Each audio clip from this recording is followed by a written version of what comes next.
Good morning students. सो बेटा last video ਦੇ ਵਿੱਚ मैं ਤੁਹਾਨੂੰ साइकोलॉजिकल लॉ ऑफ कंजम्पशन है जोड़ा वो स्टार्ट करवाया सीगा।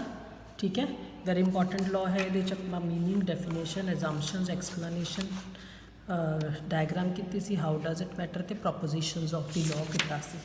ठीक है, सो अज हम तुहाडे कोल जिहड़ा टॉपिक है that is implications of the psychological law of the consumption. Implication या फिर तुसीं इहनूं इंपॉर्टेंस कह सकते हो। ठीक है, इस लॉ की सानूं इंपॉर्टेंस की है, राइट। सो फस्ट पॉइंट है स्ट्रैटेजिक इंपॉर्टेंस ऑफ इन्वेस्टमेंट। ये लॉ एक्सप्लेन करता है कि किसी भी इकोनॉमी दे विच इन्वेस्टमेंट की इंपॉर्टेंस बहुत ज़्यादा है। जिवें कि आपां नूं पता है कि जिहड़ी इनकम और इंपलॉयमेंट है वो कंजम्पशन ते इन्वेस्टमेंट दोनों ते डिपेंड करती है। ठीक है, जिहड़ी भी मेरी इनकम है it is dependent on consumption and investment. Short run they which consumption है जिहड़ी मोर सो ओवर कॉन्सटेंट रहिंदी है। ठीक है, क्योंकि बहुत जल्दी मेरी आदत नहीं बदलदियाँ तो ना ही मेरी इनकम इन्नी ज़्यादा होंदी है तो ना ही मैनू उस जिहड़ा स्टैंडर्ड ऑफ लिविंग है उहदे नाल कोप अप करन दी आदत होंदी है। सो शॉर्ट रन दे विच कंजम्पशन रहिंदी है कॉन्सटेंट। इस करके जे मैं इंपलॉयमेंट नूं इनक्रीज़ करना है मैनू की इनक्रीज़ करना पऊगा, इन्वेस्टमेंट नूं इनक्रीज़ करना पऊगा। सो बहुत ज़रूरी है कि इन्वेस्टमेंट करन वास्ते असी इन्वेस्टमेंट कितनी करनी है जिन्ना इनकम ते एक्सपेंडिचर दे विच फ़र्क है। इनकम चो जो तो खर्चा हो गया बेटा वो तो कंजम्पशन चला गया, जो बाकी बच गया वो इन्वेस्ट जरूर होना चाहिए है। जे नहीं होगा अदरवाइज डिमांड घट रहूगी तो अनएम्पलॉयमेंट फैल जाऊगी। इसका मतलब वो कह रहा है कि इनकम तो इन्वेस्टमेंट दे विचों इनकम दे विचों जिन्ना भाग थोड़ा कंज्यूम हो गया दैट्स ओके, वो चला गया, सरकार को चला गया, इकोनॉमी दे विच आ गया, उत्थे सर्कुलेट हो रहा है। जो बच गया इनकम दे विचों दैट शुड बी इन्वेस्टेड, वो इन्वेस्ट होना चाहिए है। नहीं होगा की होगा, बेरोज़गारी होगी। ठीक है, सैकेंड चीज़ दसदा है कहता कंट्री दे विच ओवर प्रोडक्शन भी हो सकती है तो अनएम्पलॉयमेंट भी हो सकती है।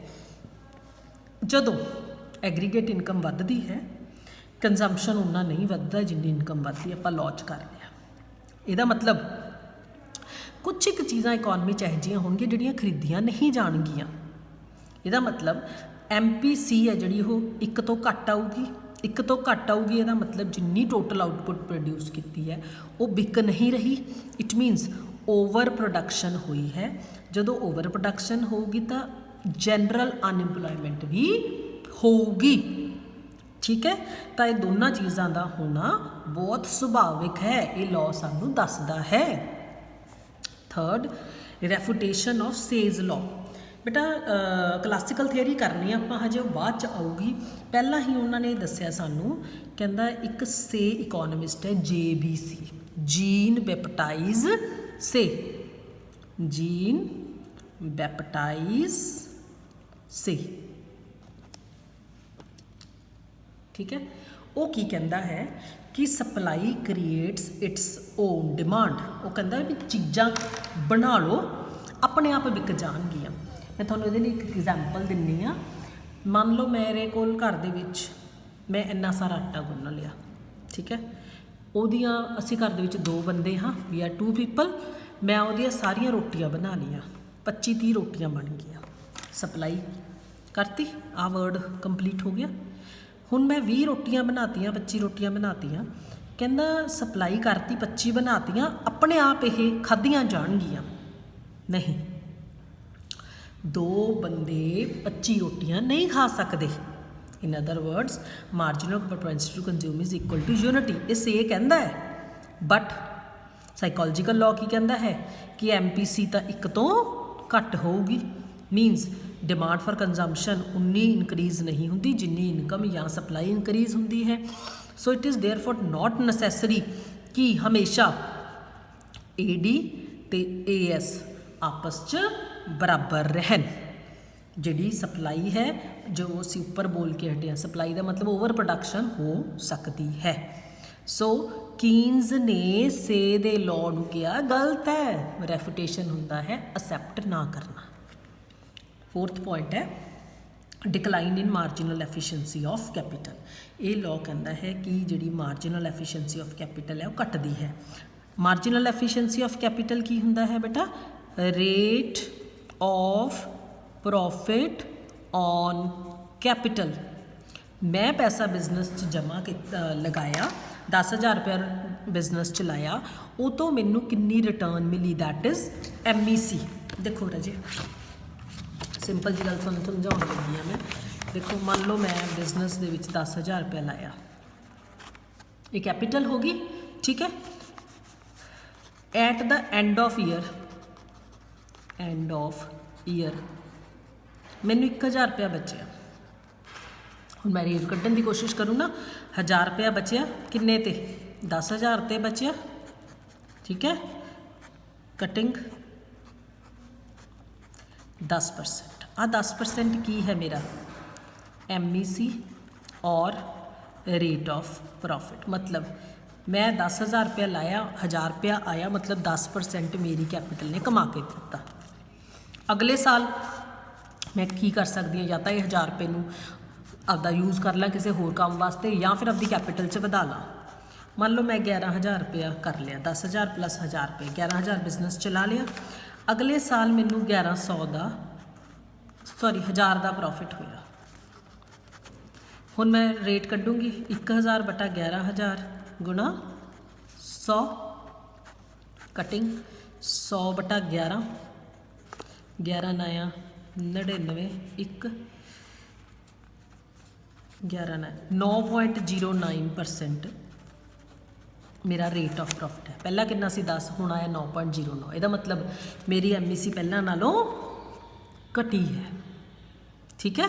इदां ये हुंदी है MEC कि कैपिटल लगाउण दे नाल कितना प्रॉफिट हुंदा है। ये लॉ कहता है कि मार्जिनल एफिशिएंसी ऑफ कैपिटल घटदी है जदों इन्वेस्टमेंट हुंदी है, तो इनकम ते आउटपुट वधदे ने, पर लोग आपदा कंजम्पशन एक्सपेंडिचर उन्ना नहीं करते जिन्नी इनकम वधदी है, जिहदे करके डिमांड फॉल कर जाती है।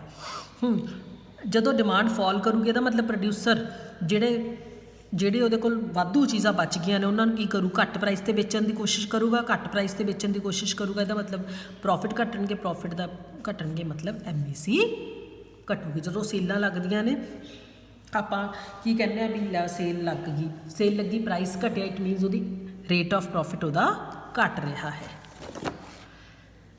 Next underemployment equilibrium. ਦੇਖੋ ਜਿਹੜਾ ਕੀਨਜ਼ ਹੈ ਨਾ ਉਹਨੇ 3 ਚੀਜ਼ਾਂ ਦੀ ਗੱਲ ਕੀਤੀ ਹੈ। वो कहता सानू इकोनमी दे विच फुल इंपलॉयमेंट भी मिल सकता है। फुल इंपलॉयमेंट की हुंदा है बेटा?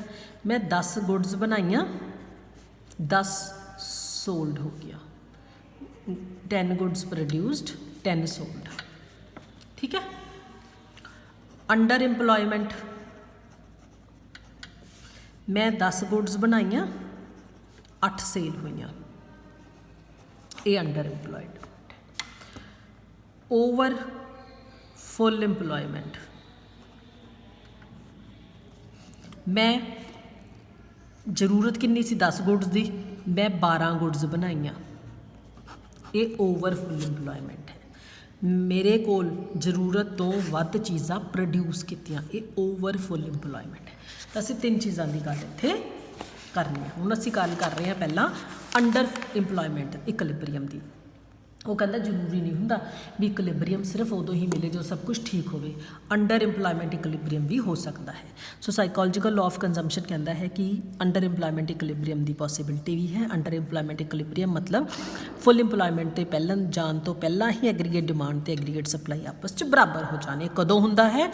जदों फुल इंपलॉयमेंट तो पहला दोनों बराबर हो जाते। 2 कारण ने एग्रीगेट डिमांड के फॉल करन दे, या तो इन्वेस्टमेंट फॉल कर गई, क्योंकि इन्वेस्टमेंट क्यों फॉल की? क्योंकि प्रॉफिट घट गए, इसलिए असी घट जड़ा इन्वेस्ट करना शुरू करता। सैकेंड, कंजम्पशन उन्नी इनक्रीज़ नहीं करती जिन्नी इनकम इनक्रीज़ करती है।